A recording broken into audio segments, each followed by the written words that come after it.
We had at the last meeting, or the meeting before last, a speaker from Croatia called Tomasz Gravsunik, who wrote a book which I edited a long time ago, actually called Homo Americanus, American Man in Contemporary Postmodernity. And one of the very important points about that book is his recognition, as a European ex-Catholic in his case, of the Protestant fundamentalist nature of the United States.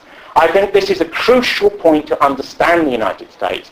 The influence of contemporary Jewry in the United States is due to the fact that it's a Protestant fundamentalist country. And many, many Americans really believe in their deep and even subconscious mind that the viewpoint that they are a self-chosen elect to rule by right and by divine imprecation is so deep in their consciousness. The idea, as Pentecostalists sing, that we are Zion, goes so far down that the difference between their identity and their group specificity and their militant patriotism and that of a small country in the Middle East and people who didn't begin to emigrate en masse into the United States until the latter stages of the 19th century and only really began to have major socio-economic impact, particularly culturally, in the first quarter to a third of the 20th century, makes these things, to my mind, easier to understand.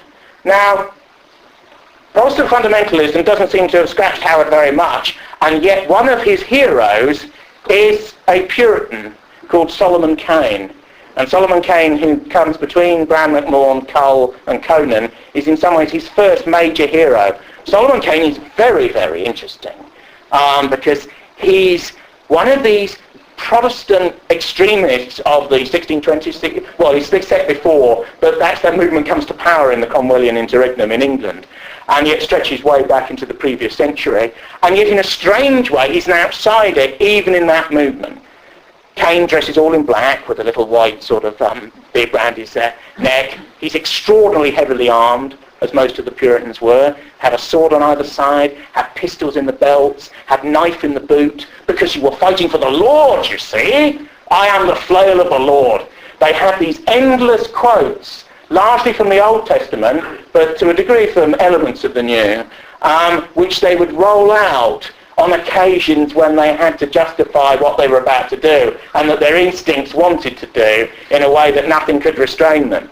There's a famous moment in Northern Ireland when James Callaghan was Northern Irish Secretary under Wilson in the late 1960s, slightly sympathetic to social democratic Catholic nationalism in Northern Ireland, as part of the Labour movement was then, but in a very moderate way. And he said in a concerned and perplexed way to Paisley, the Reverend Ian Paisley, who softened a bit as he's got older and in turn wanted to be Prime Minister of Northern Ireland before he died, he said to Paisley, "But we're all the children of God, Reverend."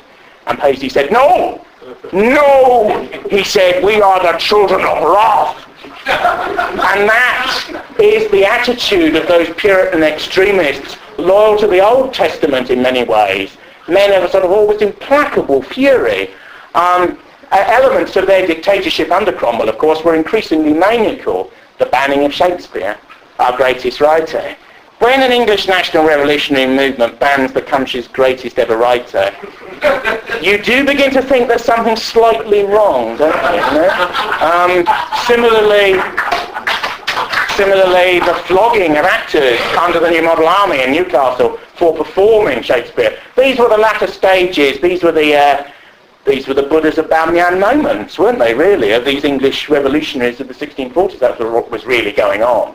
Now, the sort of Puritanism that Howard puts into this character is different, because Howard's a character, Solomon Kane's a loner, a man who always fights for his own cause, but when he hears those almost voluptuous pagan stirrings in the background, it's always Christianized, and it's always put in a Protestant context.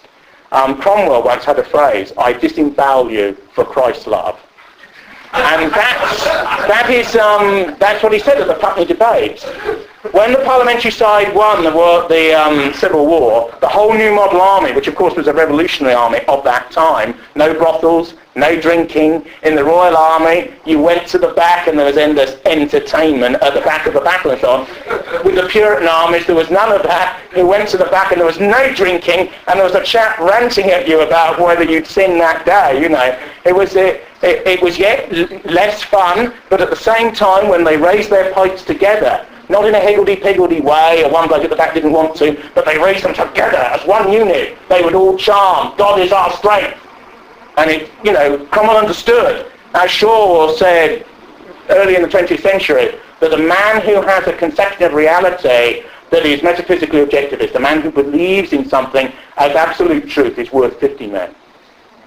And that's the type of revolutionary ideology that these people then had. But at the Putney debates, there was a debate about how the country should go, and Ireton and the other supreme commanders were there under Cromwell. They'd committed regicide, of course, they'd killed the king, so the future of the country was theirs. There was another tendency known as the Levellers, who in some ways, of course, were retrospectively the first socialists, so called because they wanted to level down distinctions. There was an even more radical movement called the Diggers that came along later. But Cromwell told Ireton, either we hang them or they will hang us. And that's the Levellers. And at the end of the Putney debates, the army moves aside, the Cromwellian regime has been established, and the Levellers are hanging on the trees. So Cromwell had got his way. And Howard's understanding of the importance of Protestantism to the United States, in a complicated way, the reason why there has never been an extreme right-wing movement of any great success in the United States, except in a localized way, like the Klan, to deal with particular circumstances at a particular time. America, you would imagine, is ripe for such a movement, as Australia always has been. And yet there has not been one. Not really. Not a national movement. There were figures in the 1930s, there was the Silver Shirt movement, there was Father Coughlin's radio broadcasts, which had all sorts of interesting ramifications in American life. There's a Catholic priest giving the radical right to essentially a Protestant nation, which of course set up a cultural tension and contradiction in and of itself. There are also interesting liberal counterparts to this. Most people remember Orson Welles' treatment of H.G. Wells' The War of the Worlds, where the Martians invade New York, and they only admit it's a fiction retrospectively, and tens of thousands of ninnies leave New York because they think the Martians are landing. Gee, they're up the road, and they get their pickup truck and they go.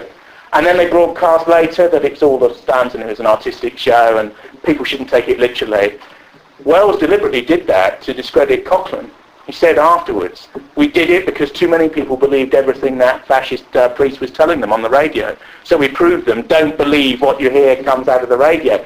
And that's a purely sort of aesthetic response to the impact that sort of thing had. Yet still, movements like Aryan Nations, Nationalist Alliance, these sorts of movements, very small, very isolated geographically and in other ways. Nationalist Alliance was quite interesting because it morphed from Republican Youth for Goldwater, that's how it started, and then took various transformatory steps until it emerged as a very hard-line group under the late Dr. William Pierce at a later day. And this culture of extreme Protestantism, which contains elements which are to the right of almost anything you've ever seen, mentally, psychologically, conceptually, seems partly because of its extreme individualism to be incapable of generating radical right mass movements. Most Americans adopt a deliberately materialist, liberal humanist and individualist way of looking at life. They divide into two basic political parties that have switched over during the course of the last 2 centuries. Don't forget, in the 19th century, the Republican Party was the party of the nominal left. And the Democrats were blue. The Democrats were conservatives who supported states' rights, not the right to secede, but certainly the right to own slaves.